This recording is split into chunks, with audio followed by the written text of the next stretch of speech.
Merci Maïlis, la compagnie des auteurs. Elle vous est proposée par Corinne Amar, Anne-Vanessa Prévost, Gauthier Amiel, Didier Pinault et Laurence Millet, avec aujourd'hui derrière la console Pierre Faucillon.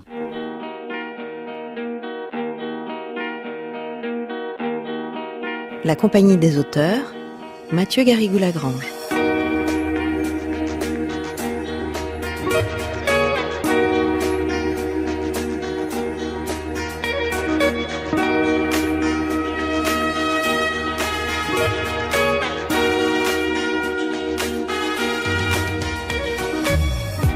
Bonjour à toutes, bonjour à tous et merci de nous retrouver au dernier jour de notre série consacrée au poète autrichien Rainer Maria Rilke.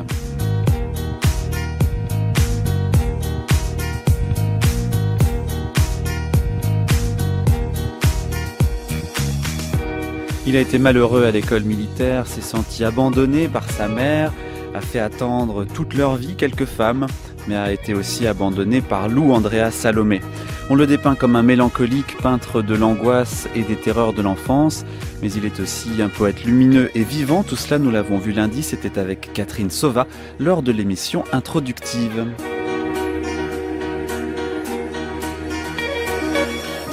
Mardi, avec Jean-Yves Masson, c'est notamment sur le rapport de Rilke avec la musique que nous nous sommes penchés, lui qui pouvait être effrayé par cet art de la fluidité qui lui rappelait la mort. Nous avons aussi parlé des lettres à un jeune poète.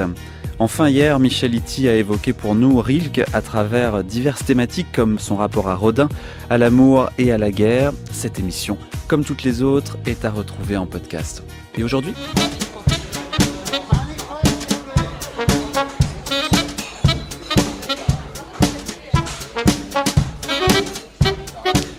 Aujourd'hui, pour parler de l'importance de Paris chez Rilke, je reçois en seconde partie de cette émission Pierre Desus qui va nous raconter les sentiments ambivalents qu'il a eus envers la capitale française. Mais pour commencer, nous avons le plaisir d'être avec vous, Béatrice Commanger. Bonjour. Bonjour. Vous nous avez parlé il y a quelques semaines de Laurence Durel, sur qui vous avez publié l'année dernière le livre Une vie de paysage. Vous aimez par ailleurs Henri Miller et vous avez écrit aussi, c'était en 2007, un livre sur Rilke. Ce livre, il est intitulé En face du jardin, 6 jours dans la vie de Rainer Maria Rilke. C'est aux éditions Flammarion. Alors Durel, Miller, Rilke. Et Nietzsche, on pourrait rajouter. Et Nietzsche. Ah ben on va voir parce que j'avais une question qui regroupait ces trois poètes. Ce sont des poètes libres. Vous aimez les poètes libres comme l'air? Les poètes libres et les poètes qui voyagent finalement. Je m'en suis rendu compte. Mais c'est difficile de faire l'un sans l'autre d'ailleurs. Les écrivains qui voyagent, mais pas forcément les écrivains voyageurs. Pas les écrivains voyageurs, non. Les écrivains pour lesquels le voyage est l'essence même de leur être. Enfin, qui ne peuvent pas... Rilke, c'était plutôt des fuites. C'était des fuites subites, des fuites à la recherche de cet instant sublime. Il dit qu'est-ce que je cherche? Je cherche cet instant unique où le terrible rejoint le sublime. Enfin, donc c'est la recherche du vers, là, comme du vers idéal, enfin, d'un mot, d'une phrase, enfin, de ce qui lance une œuvre.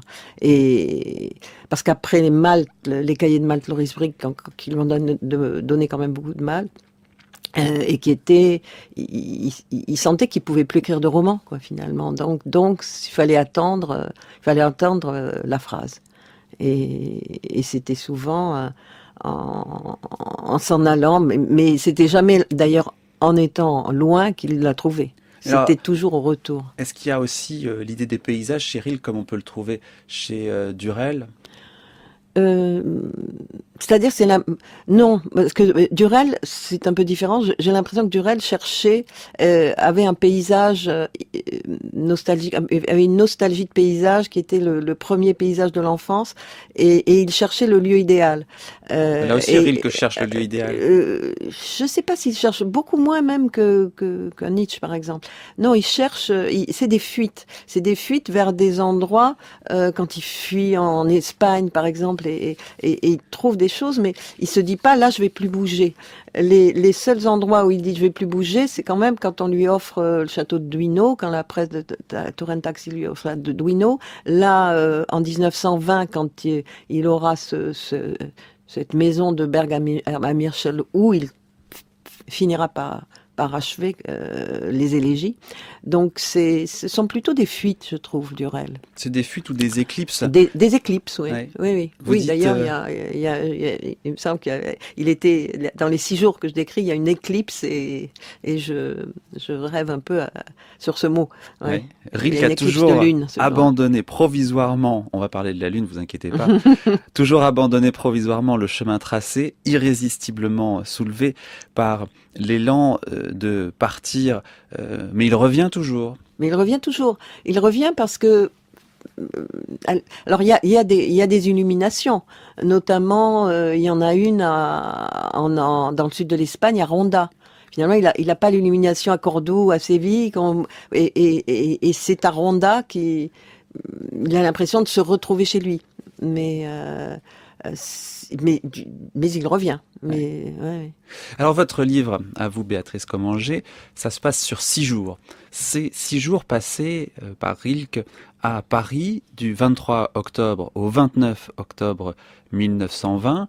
La première question évidemment qui se pose, c'est pourquoi ces 6 jours parmi les, alors vous avez compté, 18 650, si vous ne vous trompez pas, oui, j'ai préféré dire ça Terre. Quand même. Ces 6 jours, c'est-à-dire que moi, ce livre,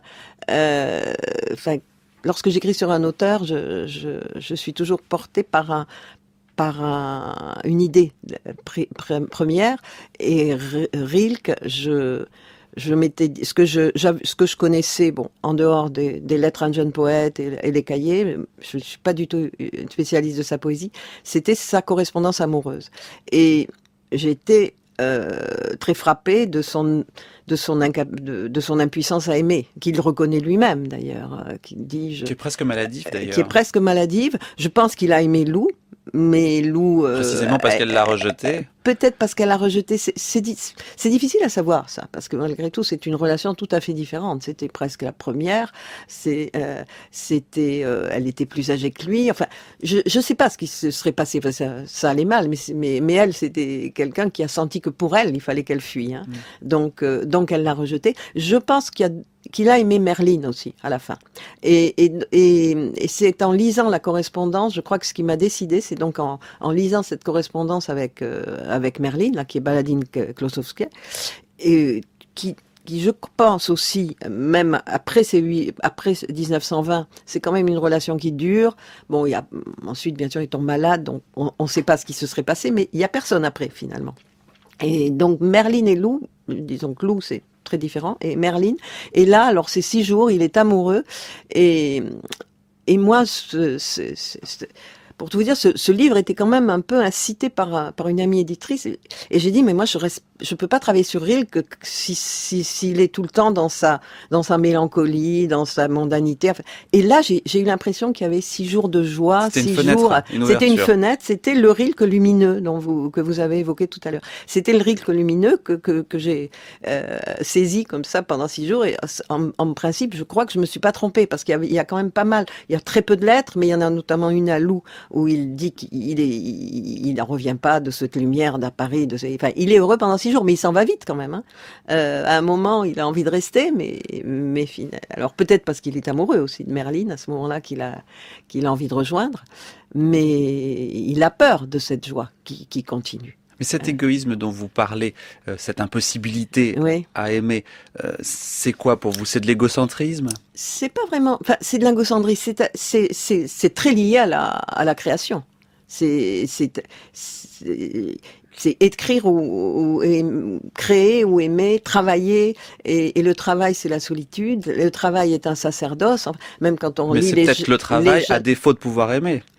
Oui, moi je pense que si on ne peut pas lâcher l'amour, on peut difficilement, mais ça dépend. C'est un peu la position d'un Flaubert quand même aussi, hein, qui se retire. Enfin, ça a toujours été. Certains écrivains pensent que c'est un sacerdoce, et Rilke fait partie de cela.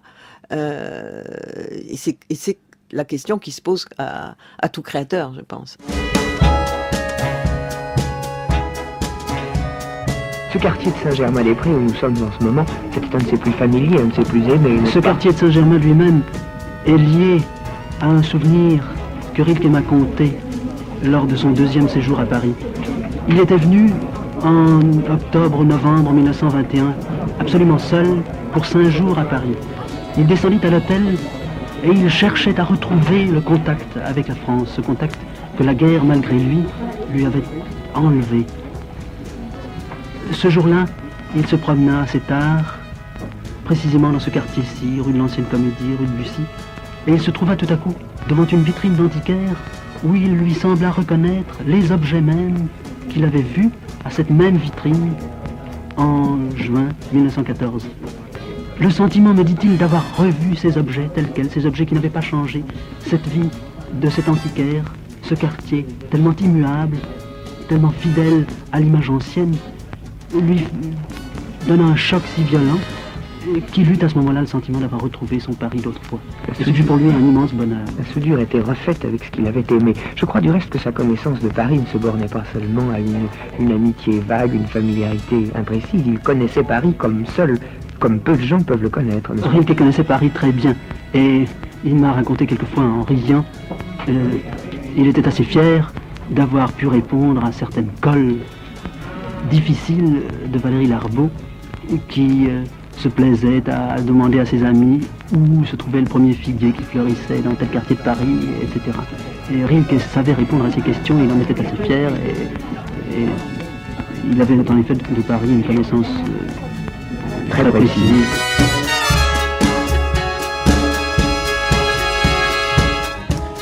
C'était le traducteur et écrivain Maurice Betts, vous l'aviez reconnu. Je connaissais pas cette archive. Elle est bien, hein. Mais, ah oui, vraiment, c'est un beau cadeau. Parce que j'ai lu son Rilke à Paris, mais je connaissais pas sa voix.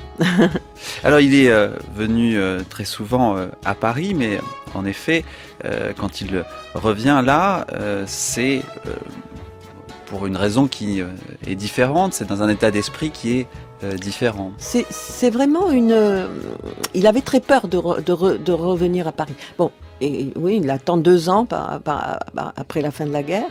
Et c'est un peu une impulsion. Alors Lou l'a beaucoup encouragé. Lui dit c'est Paris t'attend et c'est là que tu as appris à regarder les choses. Oui, qu'est-ce que ça veut dire ça ? Ben ça, je pense que ça vient beaucoup, et je me dis que c'est vrai parce que avec Rodin notamment, quand on lit son Rodin, quand on voit ce qu'il a retenu des leçons de Rodin, quand Rodin lui apprend à regarder le ciel, à regarder la cathédrale de Chartres, à regarder les arbres surtout, à regarder les nuages à Meudon, enfin, et à travailler. Quand il lui pose la question comment vivre, il lui dit travailler. D'ailleurs, il parle du ciel de Paris. Oui. Vous vous souvenez de ce qu'il en dit ? Non. Rodin. Un ciel de victoire. Voilà. Oui. Un ciel de victoire. Et alors, là, il y a une phrase, c'est pas la même chose que victoire, mais c'est une phrase qui m'intrigue. Il dit, Paris, c'est une ville juste, c'est la ville du jugement dernier. Et j'avoue que je sais pas réellement comment interpréter cette phrase. Mais pour lui, peut-être, parce que il a été très malheureux, finalement, mais c'est quand même Rodin. Finalement, c'est là qu'il a créé le plus. Enfin, là, et puis Gounod, les élégies, mais c'est vraiment très important, Paris, finalement. Donc vous êtes allé... Là, il est lié. Et par exemple, Merline, dont il est amoureux pendant ces 6 jours, il l'a rencontrée quand même presque 7-8 ans avant, à Paris, pour une première fois. Donc, Il ne la voit pas tellement pendant ces 6 jours, ces 6 jours qui sont solitaires. Non, mais il ne la voit pas parce que il la quitte, il lui envoie quand même, la première chose qu'il fait, c'est de lui télégraphier sa joie d'y être. Mais je pense que moi, il revient au bout de 6 jours parce qu'il a envie de la retrouver. Non, là, ils sont dans cette période très, très amoureuse. Non, elle n'est pas à Paris à ce moment-là. Elle habite Genève, ou je sais plus si, enfin en tout cas en Suisse. Et elle, non, elle n'a pas encore trouvé Museau. Ce sera après qu'elle trouvera la maison de Museau dans le Valais. Oui, mais en même temps, s'ils l'aiment à ce point, c'est parce qu'ils sont un peu éloignés. C'est l'amour de non, loin. Mais là, c'est retrouver Paris. Moi, non, enfin, j'en sais rien. Ils sont au début d'une relation. Ils sont vraiment au début de leur amour, voilà. Il sait que retrouver Paris a une importance parce que la guerre a été pour lui quand même un effondrement. Enfin, Et toutefois, au milieu de la guerre, il y a quand même, il a réussi à écrire une élégie, ce qui est étonnant en 1915. Mais il a vécu la guerre très très mal et il a très peur de cette retrouvaille et il la pense nécessaire. Mais c'est une retrouvaille, voilà, d'un week-end, quoi. Il a même pas prévu de rester 6 jours ou 4 ou 3 ou 8 ou 10 ou 15. On n'arrête pas de faire des digressions, Oui. mais quand même, je voudrais revenir sur cette idée de l'amour de loin, parce que, à mon avis, c'est pas sans intérêt. Ouais. À l'amour de loin, c'est beaucoup de femmes. Oui. Notamment celle qu'il appelle Benvenuta. Ça, c'est vraiment une relation typiquement rilkéenne, mais qui a débuté par des lettres. Donc, en plus, ce qui fait que c'est déjà différent. Il ne la connaissait pas. Il a reçu cette lettre d'une musicienne, hein, elle s'appelle Magda von Rattenburg, et l'amour est né par les mots. Et la rencontre, bon, là, il a fui tout de suite, quoi. Il y a eu une première rencontre à Berlin, puis ils sont venus voir Paris ensemble, et puis c'était fini. Là, c'est typiquement... Non, je crois qu'il adore écrire des lettres d'amour. Mais l'amour de loin, c'est aussi l'amour avec sa femme, Clara, qui est finalement Mais est-ce que c'est l'amour de loin? Ouais. Qui est celle qui lui a fait découvrir Paris Rodin. aussi, à travers Rodin, puisque c'est elle Ouais, qui l'envoie finalement voir Rodin, et lui, il la met à distance. Oui, mais Clara, est-ce que c'est un amour? La preuve, je sais pas, quand je vous ai dit, il a aimé 2 femmes, c'est Lou et Merlin, parce que Clara, peut-être tout aurait été différent s'il avait pu épouser Paula Modersohn-Becker. Je crois qu'il l'aimait beaucoup plus. Et Paula se marie, donc il épouse. C'est un petit peu par substitution. Bon, les lettres à Clara, je crois qu'il y a une véritable, mais je dirais plutôt estime, amitié qu'amour. Et ce qui est plus problématique, c'est de laisser la femme et de laisser l'enfant aussi.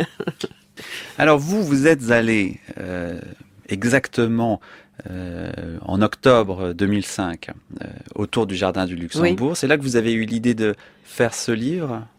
Non, l'idée, c'est en lisant, enfin, en remarquant qu'il y avait ces 6 jours. C'est comme ça qu'a commencé alors le processus d'écriture. C'est comme ça qu'a commencé. Alors en plus, si on veut des signes tout à fait rilkéens qui aimaient ces coïncidences, moi j'avais une très grande coïncidence, c'est que je venais d'acheter un appartement à 30 mètres de cet hôtel. Donc l'hôtel Foyot, où habitait Rilke pendant ces 6 jours. Et qui était un hôtel à l'époque très fréquenté par les artistes, hein, qui sera, après, ce sera l'hôtel de Joseph Roth, et où Radiguet est mort aussi. Enfin, c'était vraiment, et c'était un très bon restaurant, mais je crois que c'était un peu séparé, le restaurant. Mais le restaurant, je lisais que c'était un 3 étoiles, enfin d'accord. C'était un magnifique restaurant. Donc vous avez marché autour du parc, vous avez essayé de retrouver. C'est-à-dire, j'étais contente d'entendre cette Maurice Betts, hein, parce que moi, la seule chose que j'ai, alors je me suis beaucoup basée sur ce qu'il a écrit avant, sur tout ce qu'il aimait à Paris ou à Versailles ou partout, et j'ai supposé que pendant ces 6 jours, il le dit pas réellement. Dans certaines lettres à Lou, c'est la plus longue, c'est celle à Lou, il dit « je suis allé, j'ai traversé la Seine », enfin, donc je suis obligée d'inventer quand même un petit peu mais je suis sûre, je ne suis pas sûre. J'ai fait toutes les promenades qu'il a faites dans sa vie. Je suis pas sûre qu'il les ait toutes faites pendant ces 6 jours. Et ces promenades, alors, c'est quoi? Et ces promenades, alors, ces promenades, c'est bon, le jardin, je crois qu'il est pour lui inépuisable.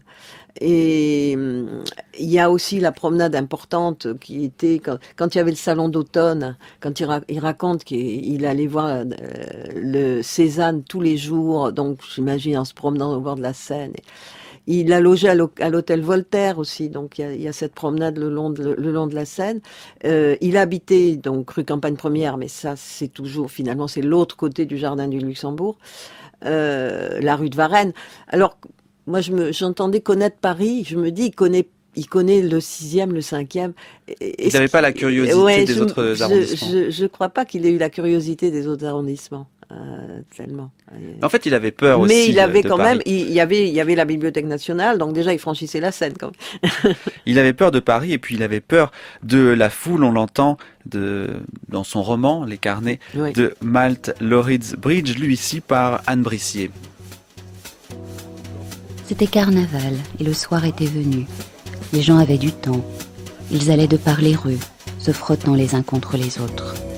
Et leurs visages étaient pleins de la lumière qui venait des baraques. Et le rire coulait de leur bouche comme le pus d'une blessure ouverte. À mesure que je cherchais à me frayer un chemin avec plus d'impatience, ils riaient davantage et se pressaient toujours plus étroitement les uns contre les autres. Le châle d'une femme vint s'accrocher à moi, je ne sais comment, et je l'entraînais avec moi. Les gens m'arrêtèrent en riant. Je sentis que j'aurais dû rire moi aussi, mais je n'y parvenais pas. Quelqu'un m'envoya une poignée de confettis dans les yeux, qui me brûla comme un coup de fouet. Au carrefour, la foule était coincée, les gens étaient poussés les uns dans les autres, personne n'avançait plus. Il n'y avait plus qu'un molle et lent va-et-vient parmi eux, comme s'ils s'accouplaient debout. Mais bien qu'ils fussent immobiles, alors que je courais comme un fou sur le bord de la chaussée, où il était par endroits possible de s'infiltrer à travers la foule, c'était en réalité comme si c'était eux qui bougeaient et moi qui restais en place.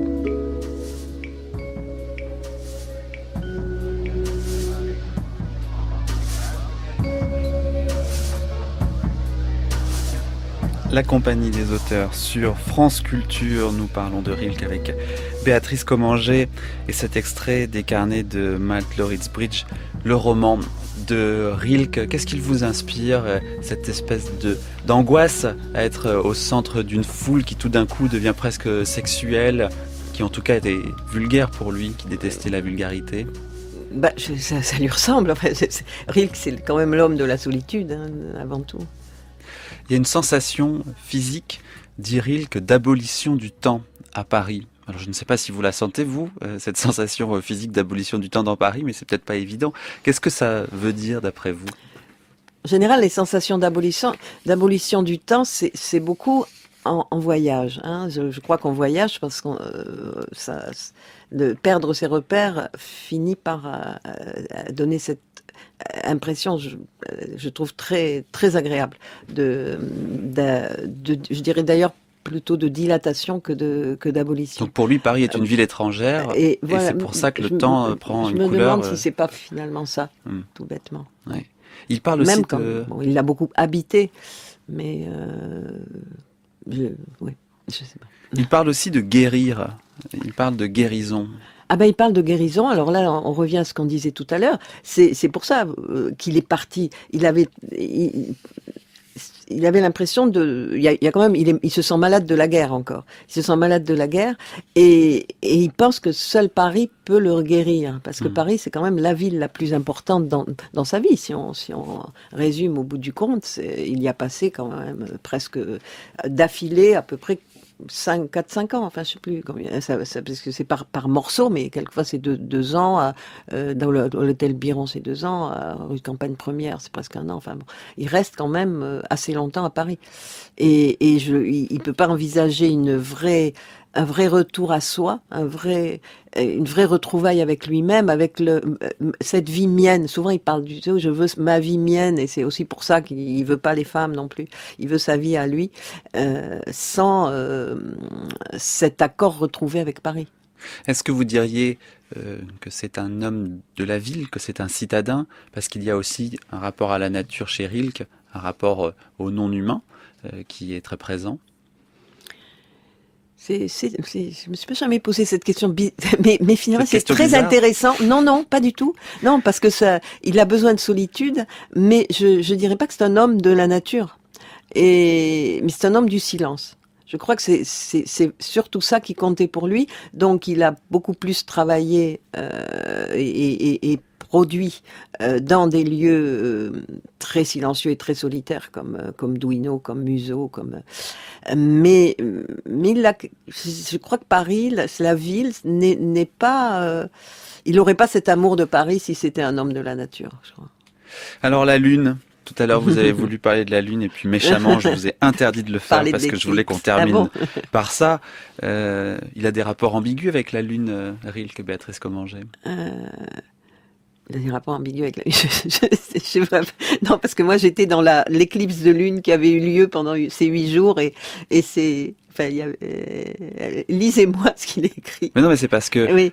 quand il voit la Lune apparaître Oui. dans sa fenêtre, à chaque fois c'est une surprise renouvelée. Ah, la lune le jour. Voilà, oui, je me souviens. Et ça m'avait beaucoup touché quand il voit la lune alors qu'il fait jour et qu'il voit la lune dans sa fenêtre. Et là, il a l'impression que c'est pas sa place. Mm-hmm. Et ça, c'est quelque chose que j'ai vraiment éprouvé moi-même la première fois. Je sais plus quand j'ai découvert qu'on pouvait avoir la lune le jour. Et ça m'a fait un effet fou quand j'étais adolescente. Je me dis, mais il y a la lune le jour. Et c'est effrayant ou c'est beau? Ah, c'est beau. C'est étrange parce C'est que bizarre. la lune est liée à la nuit, enfin dans l'imaginaire enfantin. Et donc c'est la lune le jour. Et là c'est quand même il les a pas vraiment choisis. Je pense ces 6 jours. Il a eu quand même beaucoup de chance dans ces coïncidences avec le temps lumineux, avec une éclipse de lune, le changement d'heure qui lui donnait 1 heure de jour de plus. Enfin, c'était... Quand je me réveille de bonne heure et que je vois la Lune, je me dis que ça doit être une erreur de sa part, tant elle me paraît déplacée à cet endroit.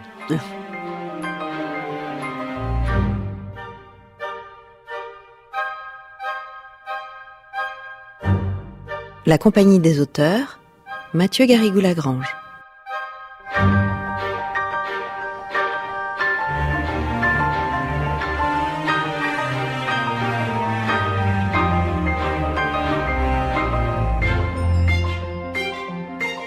Merci beaucoup Béatrice Commanger. Votre livre sur ces 6 jours parisiens de Rainer Maria Rilke est intitulé En face du jardin, 6 jours dans la vie donc de Rainer Maria Rilke. C'est aux éditions Flammarion.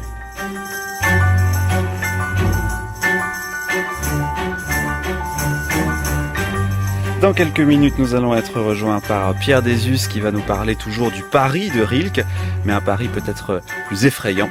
Tout de suite, c'est en compagnie des revues. Avec vous, Jacques Nerson de l'Obs. Bonjour Jacques. Bonjour Mathieu. Un mot pour commencer sur la cérémonie des Molières qui avait lieu cette semaine. Vous y étiez, bien sûr. Sûrement pas. Sûrement pas. Je crois que j'y suis allé qu'une fois. On Et c'était la première. prendra pas à la cérémonie des Mais Molières. je trouve que c'est beaucoup plus agréable de regarder ça chez soi plutôt que d'être obligé de s'habiller en avec un petit pingouin thé. et en plus, non, c'est la fête des gens de théâtre, des acteurs, les critiques qui n'ont pas vraiment leur place. Vincent de Dienne, Molière de l'humour. Oui, pourquoi pas. Non, mais c'est pas la question. Moi, c'est la cérémonie elle-même. D'abord, je suis étonné quand même qu'on commence ce spectacle qui dure 2 heures, ce qui est 4 fois trop long. 2 heures. C'est une demi-heure le bon format. Ça commence à 11 heures du soir. Donc, c'est autant dire que il y a des tas de gens qui sont d'avance exclus parce que ce sont des gens qui se lèvent tôt. Puis, par ailleurs, 2 heures, c'est pour une distribution des prix, car ça n'est quand même que ça. Eh ben, c'est beaucoup trop long. C'est fou. Alors, la distribution elle-même était plutôt rendue regardable par la prestation de Nicolas Bedos, qui est un excellent animateur. Bon, il a annoncé qu'il le ferait plus, c'était la 3e fois, c'est bien dommage. Mais à part ça, voir défiler des gens qui n'ont en tout et pour tout à dire que merci papa, maman, ma petite sœur, bon, c'est invraisemblable d'ennui. C'était mieux que Cannes quand même. La cérémonie de Cannes. Ben la cérémonie de Cannes était en soi plus ennuyeuse, mais beaucoup plus courte. Ah donc, oui, donc non, il y a qu'une personne qui était vraiment bien là-dedans, c'était Philippe Caubert, mais parce que d'abord Philippe Caubert est quelqu'un qui a une personnalité très forte. Il n'est pas seulement acteur, mais auteur, mais metteur en scène. Et puis d'autre part, il avait quelque chose à dire, il avait à dénoncer le fait que le spectacle d'Ariane Mouchkine, Une chambre en Inde, ait été pour des raisons absurdes rayé de la liste des moliérisables. Donc voilà. Donc il a partagé son Molière avec ses camarades du Théâtre du Soleil et c'était chouette. C'était un beau moment. Bon, mais c'est surtout de T.G. Stan que vous voulez nous parler qui a repris Art de Yasmina Reza. Alors ça c'est tout à fait passionnant parce que Art, bon, ça a été créé je crois en 1994 et ça fait donc un petit bout de temps et c'est très intéressant de voir que la pièce résiste. Elle résiste. D'abord, il faut dire que Yasmina Reza, parce que cette pièce a été créée à la Comédie des Champs-Élysées, que c'est son plus grand succès, traduite en 35 langues, jouée sur tous les continents, eh bien cette pièce a été en France cataloguée, et en France seulement pratiquement cataloguée dans le théâtre du boulevard. Théâtre privé, ouais. Parce que c'était théâtre privé, donc on a dit que c'était du boulevard. Pourtant, ça a été beaucoup joué dans le public aussi, quand même. Pas tellement en France, non. Et là, justement... Je l'ai vu sur une scène nationale, mais enfin bon. En tout cas, si vous voulez, là, pour une fois, c'est une troupe étrangère qui, elle, n'entre pas dans les querelles théâtre privé, théâtre public. D'ailleurs, le collectif Tegestan, qui sont des Belges flamands, ils ont par exemple monté Antigone d'Anouilh, alors que chez nous, Anouilh, il faut pas y toucher, ça sent mauvais, etc. Eh bien, même chose pour Yasmina Reza, ils se sont pas préoccupés des catégories et ils l'ont monté. Alors, ils l'ont monté à leur façon. Moi, je suis pas emballé d'abord parce que ils jouent en français, ce qui est très très gentil de leur part. Malheureusement, ils maîtrisent pas le français, donc ils récitent un peu, c'est un peu maladroit. Et puis d'autre part, ils montent ça avec leur tic habituel, leur petite marque de fabrique qui est d'interrompre le spectacle, de faire des tas de choses qui n'ont rien à voir. Là, ils montent des projecteurs, ils démontent, ils apportent une petite remorque sur scène, tout ça pendant la pièce, et puis ils s'adressent en permanence au public. Bon, moi ça m'amuse pas énormément, mais ce qui est fou, c'est que la pièce, elle tient le coup malgré ça. Et cette pièce, il faut peut-être le rappeler, c'est que c'est la querelle essentiellement de deux amis arbitrés par un troisième qui essaie de rester neutre. Il y en a un qui a acheté un tableau très cher. Alors à l'origine, il valait 200 000 francs, maintenant il vaut 60 000 euros. C'est un tableau qui semble-t-il inspiré des tableaux de Martin Barré, c'est-à-dire blanc sur blanc. Et l'autre ami ne supporte pas ça et dit à son copain, en fait, tu as acheté une merde blanche. Alors toute la querelle vient... Alors, on pense à tort que c'est une pièce sur l'art contemporain. Je crois que c'est pas du tout le propos de Yasmina Reza. C'est une pièce sur l'amitié et comment l'amitié résiste à une incompréhension pareille. Par exemple, le type qui ne supporte pas, Marc, il dit à son copain, je t'aime moins quand tu achètes ce tableau. Voilà. C'est une question de goût, de jugement aussi. Oui, mais c'est surtout une question d'estime de l'autre. On a besoin d'estimer l'autre et quand l'autre commet un acte qui paraît être un acte de pur snobisme, l'autre, son copain le supporte pas. C'est assez beau, c'est vraiment une querelle d'amitié comme il peut y avoir des querelles d'amour. Merci beaucoup, Jacques Nersson. Au Théâtre de la Bastille. Au Théâtre de la Bastille, jusqu'à quand ? Du 2 au 30 juin. À bientôt.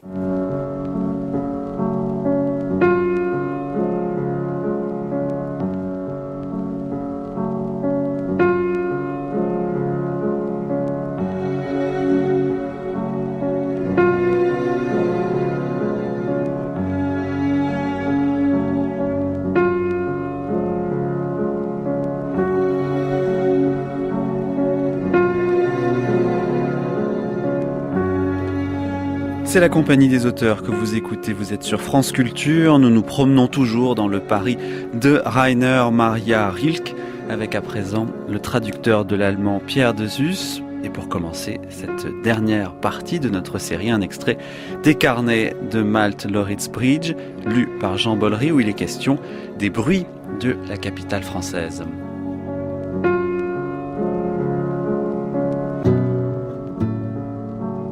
Dire que je ne peux pas m'empêcher de dormir la fenêtre ouverte. Les tramways roulent en sonnant à travers ma chambre. Des automobiles passent sur moi. Une porte claque. Quelque part, une vitre tombe en cliquetant. J'entends le rire des grands éclats, le gloussement léger des paillettes. Puis soudain, un bruit sourd, étouffé. De l'autre côté, à l'intérieur de la maison, quelqu'un monte l'escalier. Approche, sans arrêt. Est là, est longtemps là. Passe. Et de nouveau la rue, une femme crie « Ah, tais-toi, je ne veux plus !» Le tramway électrique accourt, tout agité, passe par-dessus, par-delà tout. Quelqu'un appelle. Des gens courent, se rattrapent. Un chien aboie. Quel soulagement. Un chien.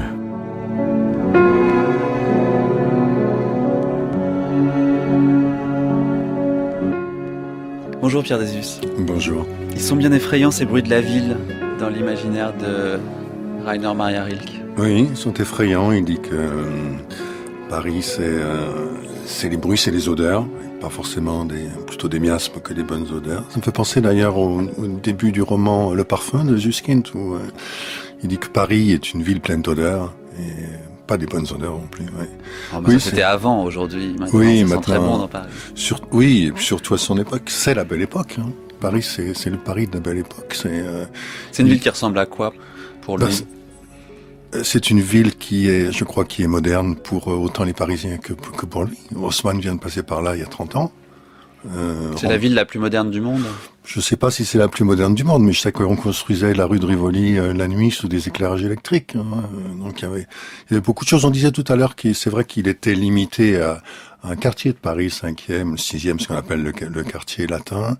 Mais là, ce qu'on entend dans cet extrait des carnets de Malte Lauritz Briguet, je pense que c'est d'autres quartiers, peut-être plus excentrés, des quartiers où il a dû quand même aller, où il a rencontré la pauvreté et toutes ces scènes qui le tourmentent, qui l'horrifient aussi. Mais c'est un amplificateur de sensations.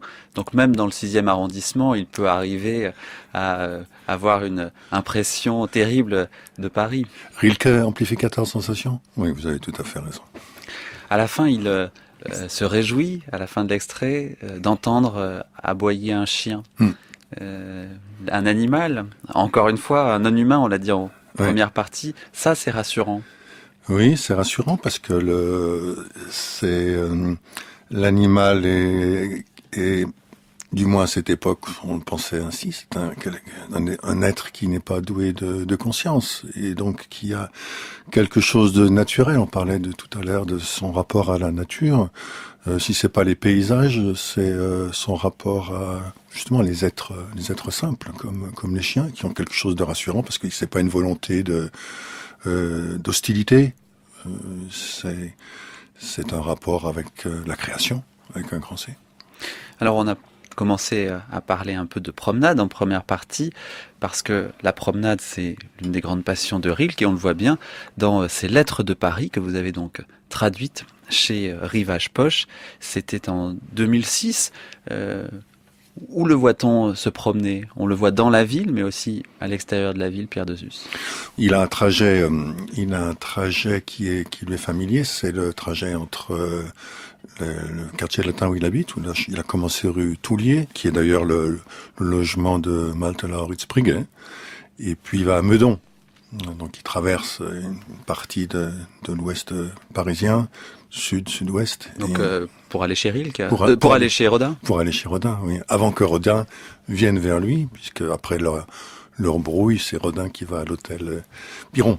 Voilà.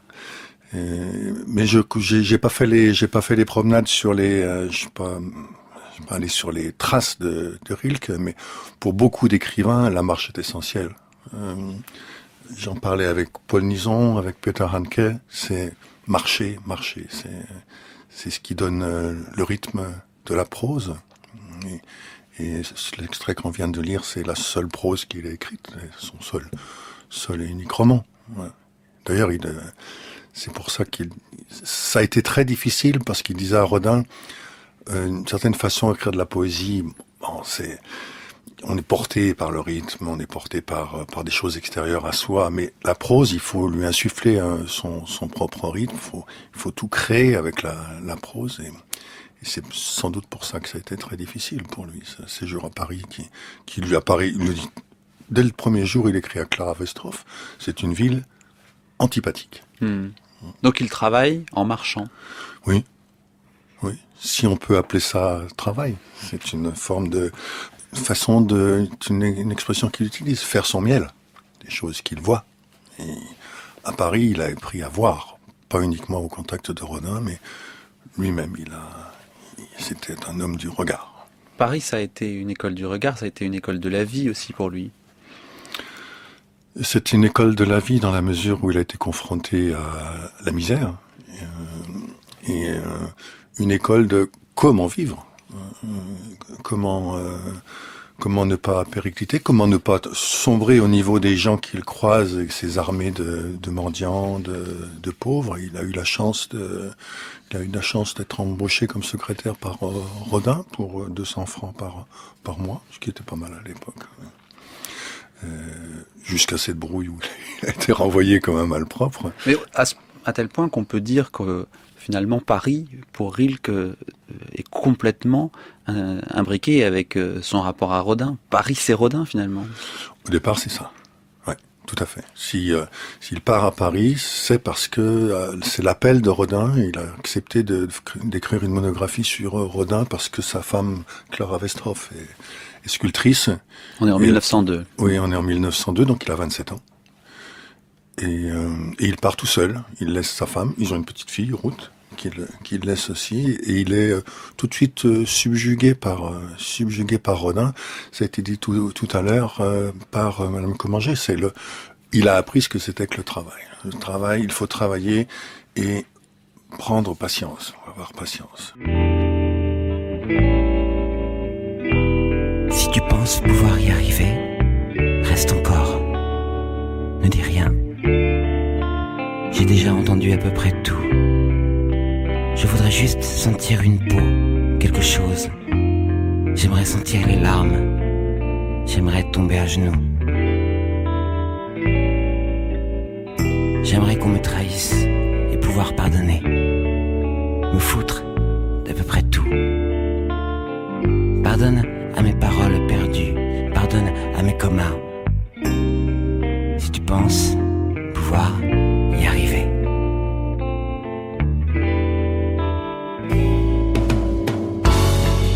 La vie est mortelle, mon amour. Pas un encore, pas de retour. Bientôt viendra la fin des jours. La fin des jours. Et oui, la ville est mortelle, comme nous dit Daniel Darc dans cette chanson de Pierre Désus. Rilke aurait pu le dire aussi. Ça a été un véritable choc finalement, cette première arrivée à Paris.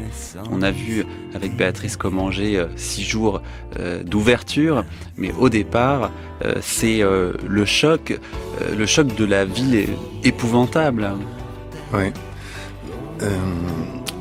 C'est quelque chose qui est en rupture totale avec ce qu'il a vécu jusqu'à présent, parce qu'il arrive du Nord. Il était dans ce qu'on appelle une colonie d'artistes, à Worpswede, c'est-à-dire dans le nord de l'Allemagne. Qui ressemble à quoi cette colonie pour le coup ? Il faut imaginer un paysage plat avec de l'eau, des marais. Le contraire alors. Exactement le contraire. Il faut imaginer une lumière plutôt blanche, blafarde. Il faut imaginer une végétation avec des joncs, une sorte de maquis, et des maisons, quelques maisons, des fois de belles maisons, des fermes. On est loin de Paris, de ça. Et il se plonge dans cette tourmente. Je pense qu'il avait besoin de cette rupture. Il dit à Clara Westroff, Paris est une ville étrangère. C'est la solitude qui marque quand on replonge dans les correspondances de l'époque. Oui, une solitude habitée quand même. Parce que il s'imprègne comme une éponge de toutes ces sensations qui l'habitent. Et il a dit finalement à Paris, j'ai connu en gros 7 personnes. Il exagère, c'est pas vrai. Il a connu beaucoup de monde, il a côtoyé beaucoup de monde. C'est l'époque, c'est vraiment le Paris en pleine expansion. C'est au point de vue des arts, par exemple, c'est Picasso, c'est Kandinsky, c'est Joyce qui est là en même temps. C'est Mallarmé, c'est Valéry. Et tout à l'heure, on parlait de Valéry Larbaud qui posait des cols, qui est un grand traducteur. Ouais. Donc, un autre grand voyageur, mais il voyageait pas de la même façon. C'était moins une fuite pour Valéry Larbaud qu'une découverte. Oui, c'était moins une fuite, oui. Et là, je pense que ce qu'il cherchait, en fait, il le dit à un moment très bien, en voyant Rodin, il voit comment Rodin fait les choses. La première fois qu'il va dans son atelier, il voit des petits bouts de plâtre comme ça. C'est un bras, une tête, un pied qui est à côté d'une oreille. C'est ce que Rodin appelle des abattis. Et lui, il dit faire des morceaux. Et il s'aperçoit qu'en fait, tous ces petits morceaux sont harmonisés, intégrés dans une unité par la force de Rodin. Et c'est ce qu'il voudrait faire lui aussi. Il voudrait catapulter, faire exister dans les choses extérieures ce qu'il a à l'intérieur de lui, mais ça passe par une forge intérieure qui nécessite beaucoup de travail. Alors, ce roman, Les Cahiers de Malte, on a quand même le sentiment qu'il a mis beaucoup de lui à l'intérieur, et le Paris qu'il y décrit semble être aussi le Paris qu'il y a vécu, Pierre de Suze. Oui, il a la réaction de tous les écrivains qui, quand ils écrivent un roman, disent « mais bien sûr que c'est pas moi ». Et il en veut à Hélène Kay, la Suédoise, qu'il admire beaucoup, notamment pour les histoires du bon Dieu. Avant de venir à Paris, il n'avait pas écrit beaucoup de choses, notamment ces histoires du bon Dieu. Et il en veut en disant, elle croit que c'est mon autobiographie. Mais c'est pas du tout ça. Il se plaint encore une fois à Clara. La pauvre Clara, il la met à l'étage au-dessus de chez elle, enfin chez lui. Ils sont toujours séparés. Mais c'est quand même la confidente privilégiée, parce que je pense qu'elle avait une énorme bienveillance pour celui qui fut son mari. Et il dit, ce n'est pas moi, il y a que toi qui peux faire le départ entre ce que je suis et ce que j'ai écrit. Mais bon, au-delà de la coquetterie, c'est pas forcément de la coquetterie, mais au-delà de cette affirmation, c'est vrai qu'il y a beaucoup de choses qui rappellent Rilke dans le personnage. On va écouter un nouvel extrait de ce roman.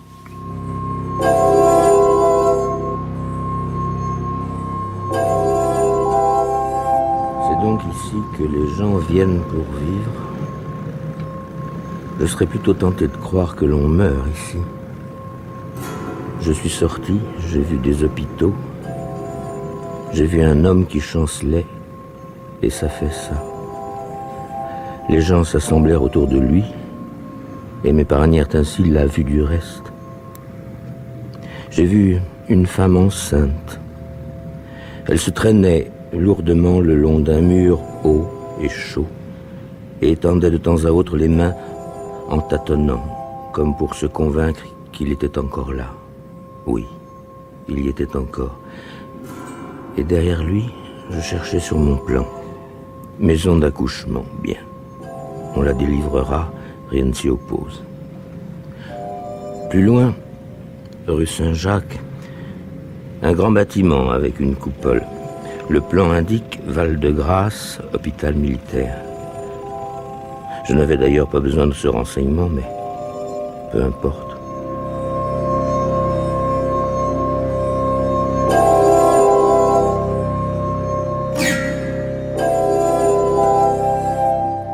Cette peur de la ville, cette angoisse de la modernité, Pierre de Suze, elle fait tout de même beaucoup penser à celle de Baudelaire. Vous avez tout à fait raison. Il y a 3 rencontres en fait à Paris pour Rilke. Il y a Rodin qui a été le déclencheur et qui l'a accompagné en dépit de la différence d'âge. Rodin meurt en 1917. Il est beaucoup plus âgé que Rilke. Et il y a Cézanne qui l'a découvert au Salon d'automne en 1907. Qui a aussi été une expérience frappante pour lui, une expérience d'artiste. D'ailleurs, dès qu'il peut aller se promener dans un musée où il verra un Cézanne, il y va. Oui, il y va. Et puis il y a Baudelaire, bien sûr. Ouais, vous avez tout à fait raison. Et c'est le texte qu'on vient d'entendre, ça rappelle certains vers de Baudelaire, qui parlent du tourment des femmes en Gésine, et pour Baudelaire aussi, Paris était quelque chose de difficile. À la fin de sa vie, Baudelaire a dit j'ai écrit ce livre atroce, Les Fleurs du Mal, livre atroce. Il n'y a que l'auteur qui peut dire ça de lui-même, où j'ai mis toute ma religion, toute ma tendresse et toute ma haine aussi. Et je pense que c'est un peu la même chose pour Rilke. Et en même temps, c'est peut-être une réconciliation aussi avec Paris pour Rilke de lire Baudelaire. parce qu'il y a évidemment de l'admiration pour le grand poète, et il y a la compréhension que Paris est peut-être une épreuve qu'il lui faut traverser. C'est une remarque très judicieuse, oui. C'est une épreuve à surmonter. Une initiation aussi, je pense, une initiation. Il y a Kippenberg, Madame Kippenberg, qui était la femme des éditeurs de l'éditeur Insel Verlag, disait que Paris a été pour Rilke un destin. Donc c'est une initiation, et c'est une initiation toujours répétée, parce que c'est fracturé. On dit il est venu en 1902 jusqu'en 1914, et la guerre l'a empêché de revenir, puis ensuite il est revenu un peu plus tard, et même quelques mois avant sa mort, il est retourné. Mais ça me fait penser aussi à la façon de Rodin de faire des petits morceaux. Lui, il fait des petits morceaux de Paris, et petit à petit, il les assemble. Voilà. Il crée son Paris à la façon d'un sculpteur, on pourrait dire un sculpteur de l'âme. Les Allemands aiment beaucoup ce mot. She says you're only a friend to me, only a brother to me. She's a pretty little doll. She says no, no, no, no. She'll say no, no, no, no. She'll say no, no, no, no.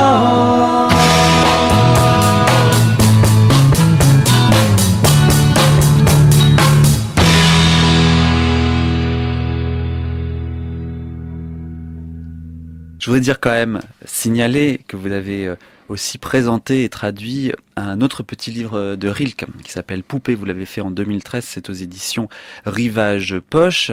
On y trouve 3 textes, Samskola, Poupée de cire et Mitsu. Et c'est pour ça que je pensais à Baudelaire tout à l'heure. Vous y avez ajouté la morale du joujou de Baudelaire. Ouais. J'y ai ajouté... alors, pour être franc, je ne sais pas si c'est moi ou si c'est l'éditeur.